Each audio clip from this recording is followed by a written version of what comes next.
Bismillahirrahmanirrahim. Assalamualaikum warahmatullahi wabarakatuh. Sebelumnya perkenalkan, nama saya Lesa Solikatin Sumantri. Saya dari Prodi Perbankan Syariah kelas 4B.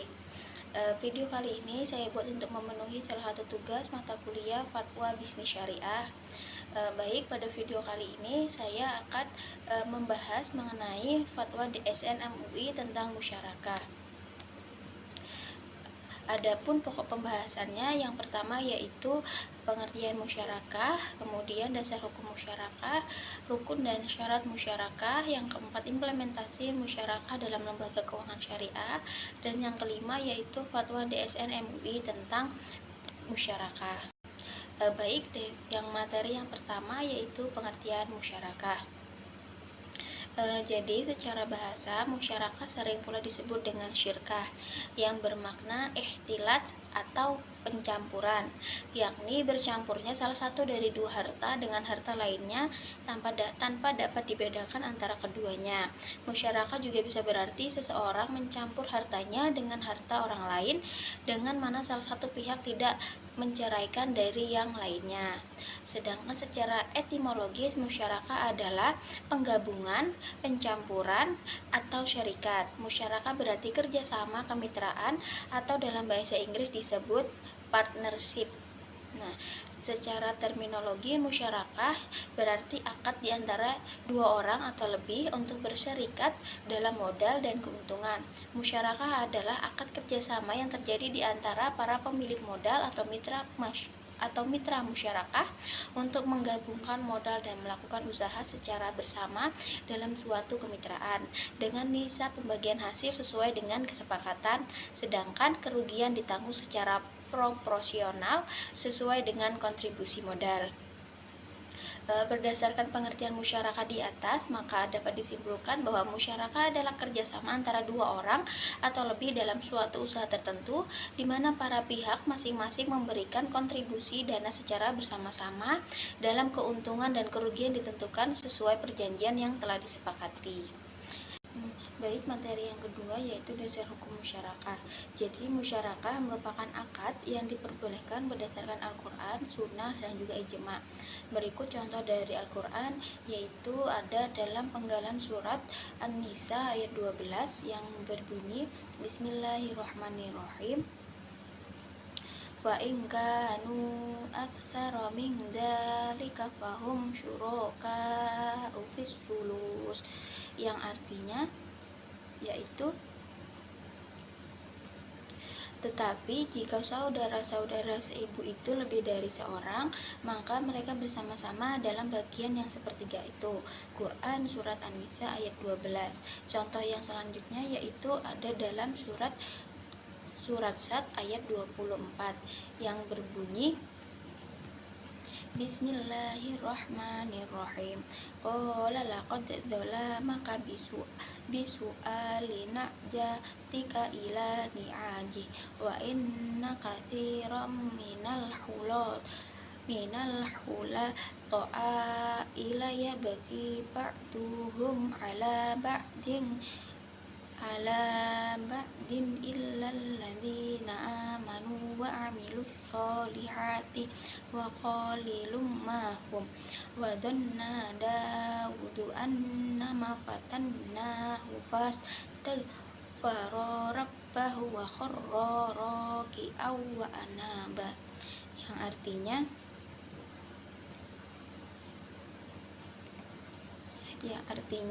dia Daud berkata, sungguh dia telah berbuat zalim kepadamu dengan meminta kambingmu itu untuk ditambahkan kepada kambingnya.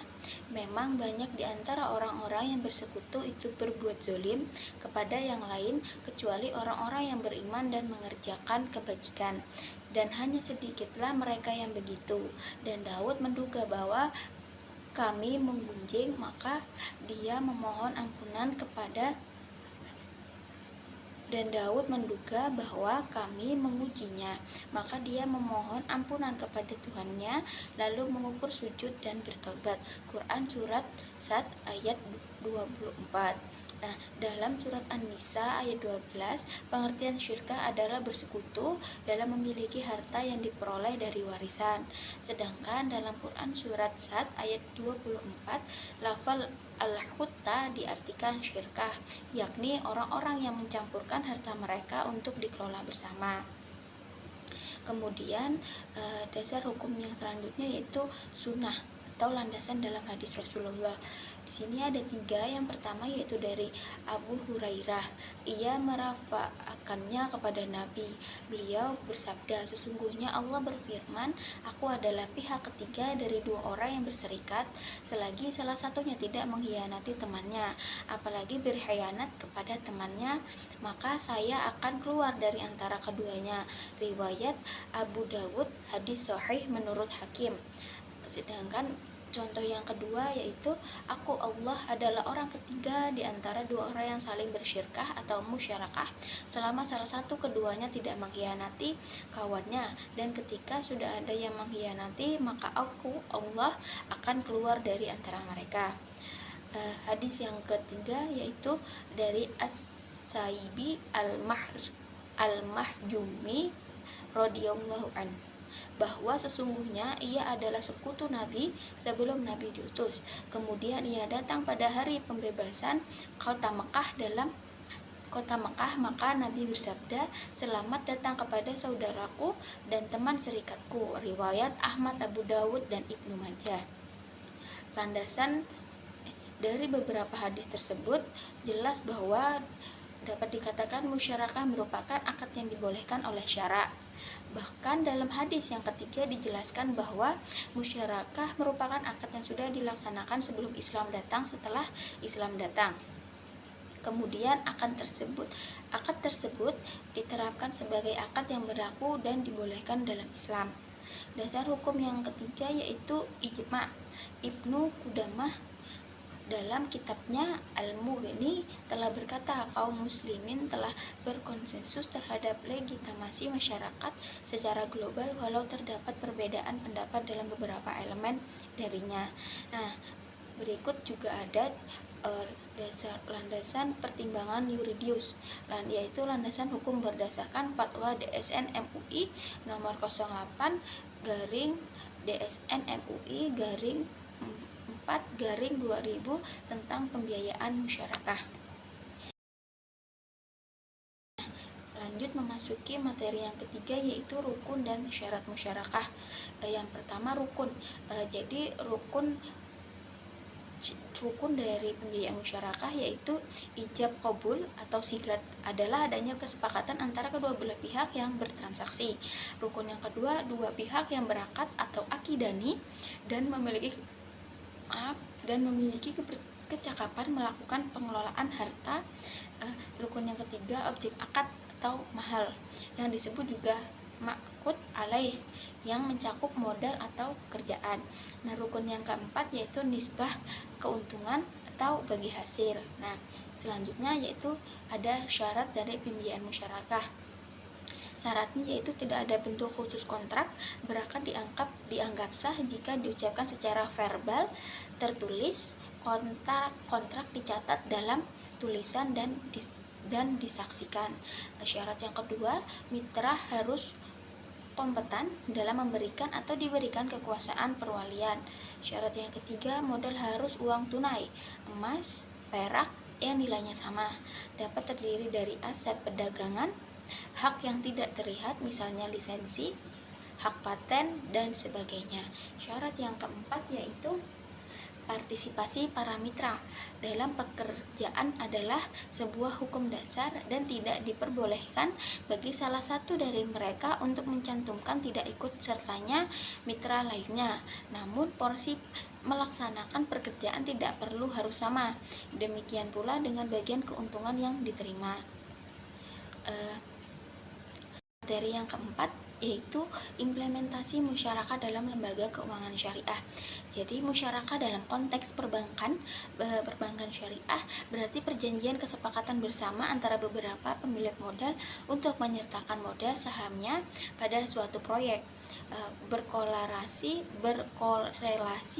dengan modal bank umum sebagai yang mengoperasikannya uang sebagai modal. Maka dapat dipastikan musyarakah yang digunakan adalah syirkah al-maliyah, syirkah al-inain, dan syirkah al-muwaffadah. Nah, selanjutnya implementasi musyarakah dalam perbankan syariah dapat dijumpai dalam beberapa pembiayaan. Yang pertama yaitu dari pembiayaan proyek musyarakah biasanya diaplikasikan untuk pembiayaan proyek di mana nasabah dan bank sama-sama menyediakan dana untuk pembiayaan proyek tersebut. Dan setelah proyek itu selesai, nasabah mengembalikan dana tersebut bersama bagi hasil yang telah disepakati untuk bank. Yang kedua yaitu modal ventura pada lembaga keuntungan khusus yang dibolehkan melakukan investasi dalam kepemilikan perusahaan. Musyarakah diaplikasikan dalam skema modal ventura. Penanaman modal dilakukan untuk jangka waktu tertentu dan setelah itu bank melakukan investasi atau menjual bagian sahamnya, baik secara singkat maupun bertahap. Materi yang terakhir yaitu fatwa DSN MUI tentang musyarakah. Jadi fatwa Fatwa Dewan Syariah Nasional nomor 08 DSN MUI 4/2000 tentang pembiayaan musyarakah menyatakan bahwa kebutuhan masyarakat untuk meningkatkan kesejahteraan dan usaha terkadang memerlukan dana dari pihak lain, antara lain melalui pembiayaan musyarakah, yaitu pembiayaan berdasarkan akad kerjasama antara dua pihak atau lebih untuk suatu usaha tertentu, di mana masing-masing pihak memberikan kontribusi dana dengan ketentuan bahwa keuntungan dan resiko akan ditanggung bersama sesuai dengan kesepakatan bahwa pembiayaan musyarakah yang memiliki keunggulan dalam kebersamaan dan keadilan, baik dalam berbagai keuntungan maupun resiko kerugian. Kini telah dilakukan oleh Lembaga Keuangan Syariah atau LKS bahwa agar cara tersebut dilakukan sesuai dengan prinsip-prinsip syariah Islam atau DSN. Dengan prinsip-prinsip syariah Islam, DSN cara tersebut dilakukan sesuai dengan DSN memandang perlu menetapkan bahwa tentang musyarakah untuk dijadikan pedoman oleh LKS. Fatwa menetapkan pembiayaan musyarakah dengan beberapa ketentuan, yaitu yang pertama, pernyataan ijab kabul dan harus dinyatakan oleh para pihak untuk menunjukkan kehendak mereka dalam mengadakan kontrak atau akad. Yang kedua, pihak-pihak yang berkontrak harus cakap hukum. Yang ketiga, objek akad atau modal, kerja, keuntungan, dan kerugian. Yang keempat, biaya operasional dan persengketaan. Sekian materi yang dapat saya paparkan. Mohon maaf apabila ada kesalahan. Saya akhiri. Wassalamualaikum warahmatullahi wabarakatuh.